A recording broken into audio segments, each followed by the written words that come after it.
Olá pessoal, bom dia, ou boa tarde, ou boa noite.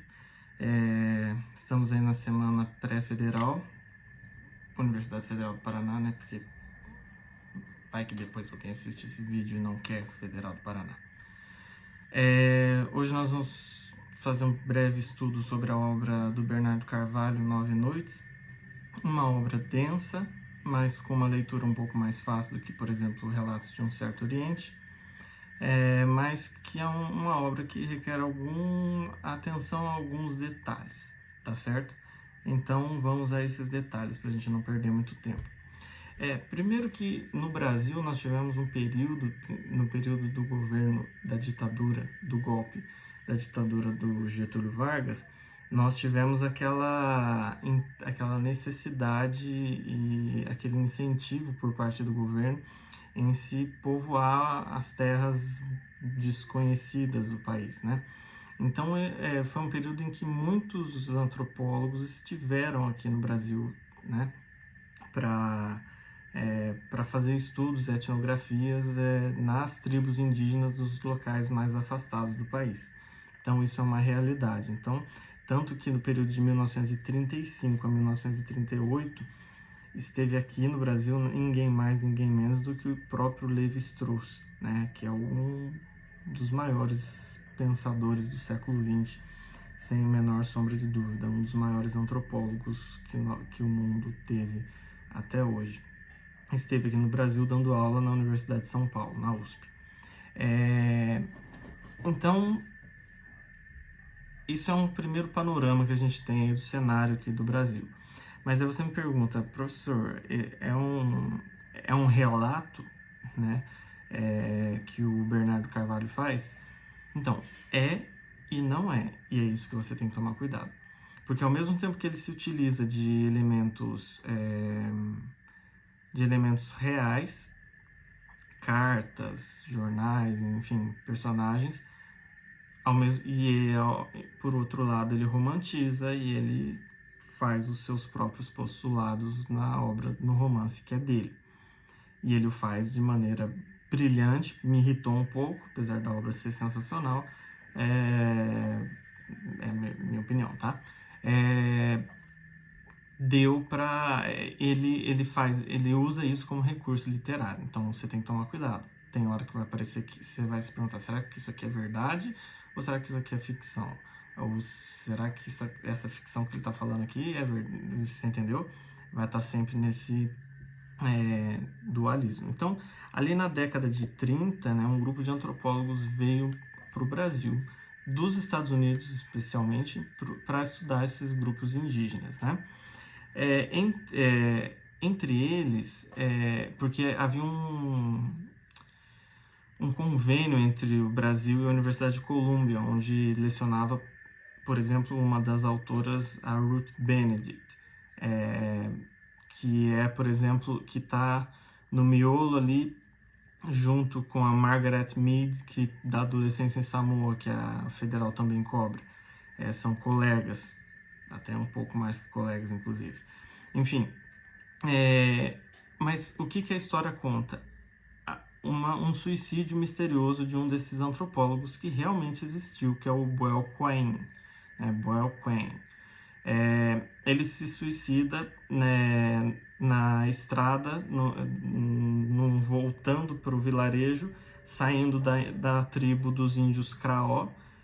No percurso ele se mutila e se suicida de maneira bizarra. No meio da floresta, os índios ficam chocados, não sabem o que aconteceu e os índios eles vão para a cidade de Carolina, que é a cidadezinha, é uma cidade pequena, mas uma cidade sede, né, podemos dizer assim, que é o QG ali, o comando central ali das operações, e os índios vão até lá e falam, o cara surtou e se suicidou. Esse é o ponto de partida da narrativa, por quê? Porque o narrador personagem, narrador confessor, talvez seja melhor assim, ele está lendo um jornal e se recorda desse fato, né? Então,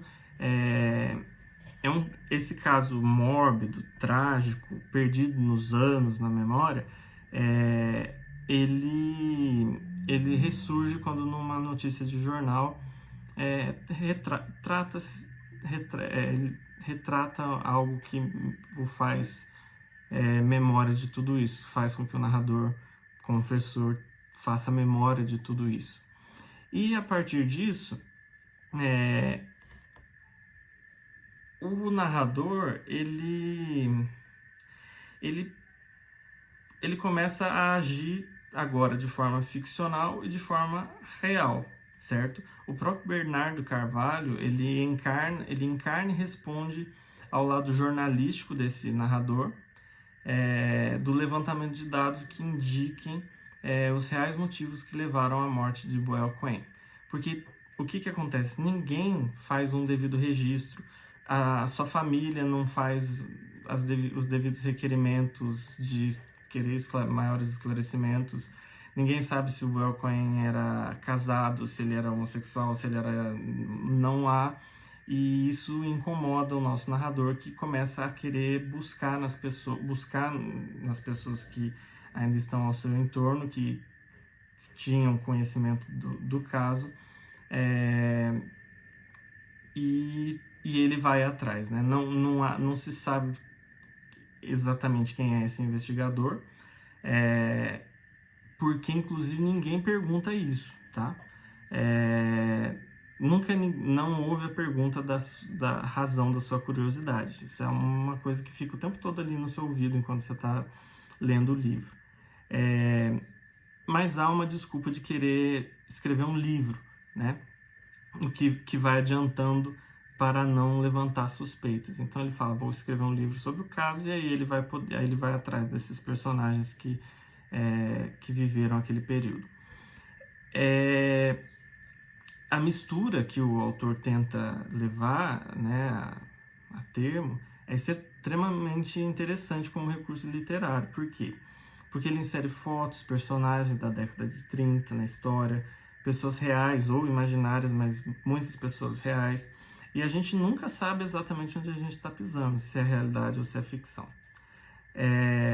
O Bernardo Carvalho, ele vai nos guiando por entrevistas com pessoas que estiveram em contato mais próximo com o Cohen, arquivos públicos e memórias deixadas em cartas, né, em cartas escritas pelo suicida, o Boel Cohen, e por um de seu amigo, um dos poucos que tinha, com quem partilhou 9 noites das suas de conversas e revelações antes do suicídio, né? Então, veja, ele relata arquivos públicos, memórias escritas pelo Boel Cohen e por um dos seus amigos que compartilhou com ele 9 noites de conversas e revelações.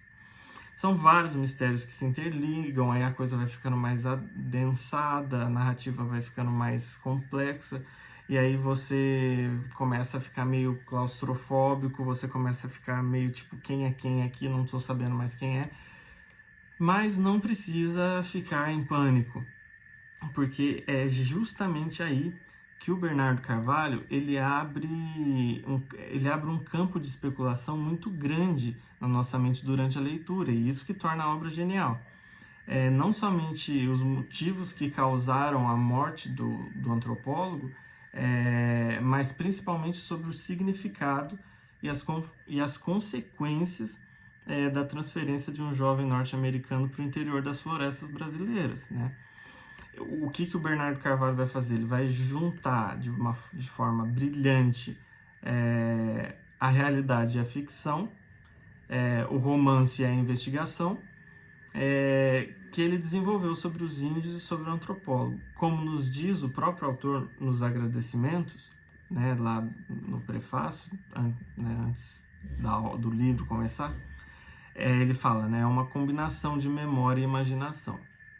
Como todo romance, em maior ou menor grau, de forma mais ou menos direta. Então, essa é a obra Nove Noites. Professor, mas ela acaba como? Ela acaba assim, ela não responde. Ela deixa essas lacunas para você interpretar. Uma dica: a hora que você for fazer uma prova que pergunte especificamente sobre a obra do Bernardo Carvalho, cuidado para as determinações que forem feitas acerca de determinados personagens. Cuidado, porque como ele deixa a obra aberta, dificilmente ele está fazendo uma definição explícita, tácita e irrefutável sobre determinados personagens. Não existe isso de forma concreta, certo? Existe o que é de concreto, é o que eu falei para vocês, o período de incentivo da ida e das etnografias e o incentivo aos antropólogos que vieram ao Brasil. Há também essa questão dos riscos e das consequências da vinda de antropólogos de outros países para as florestas brasileiras, mas cuidado com definições muito explícitas e querendo assim dizer é isso sobre determinados termos da obra, porque não dá para fazer essas definições, e é aí que o concurso vai tentar pegar você, entendeu? É isso aí, um bom estudo a vocês, qualquer coisa é só entrar em contato. Tem um resumo bem bacana que eu escrevi aqui, é modéstia à parte, mas se você quiser, fica à vontade.